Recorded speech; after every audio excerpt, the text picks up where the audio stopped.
জুলাই আগস্টের গণহত্যার বিচার না করা গেলে অন্তর্বর্তী সরকার ব্যর্থ হবে বলে মন্তব্য করেছেন জুলাই শহীদ স্মৃতি ফাউন্ডেশনের সাধারণ সম্পাদক সার্জিস আলম।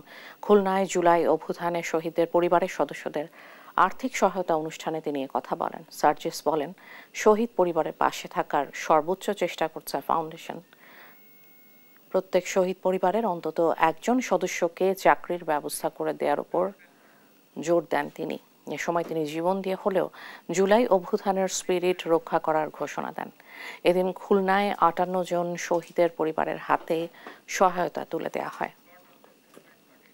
আমাদের সবচেয়ে বড় দায় এবং সবচেয়ে বড় দায়বদ্ধতা যে আমার প্রত্যেক শহীদ ভাইয়ের যে হত্যা, এই হত্যার বিচার করা, খুনি হাসিনার বিচার করা, আওয়ামী লীগ, ছাত্রলীগ, যুবলীগের যে সন্ত্রাসীরা এই হত্যাযজ্ঞের সাথে সরাসরি জড়িত, যারা অবৈধ অস্ত্র নিয়ে খুনি হাসিনার সাপ্লাই করা অবৈধ অস্ত্রগুলো দিয়ে আমার ভাই বোনদেরকে হত্যা করেছে, তাদের বিচার করা, এই প্ল্যাটফর্মগুলোর এই অন্তর্বর্তীকালীন যে সরকার, তাদের সবচেয়ে বড় দায়।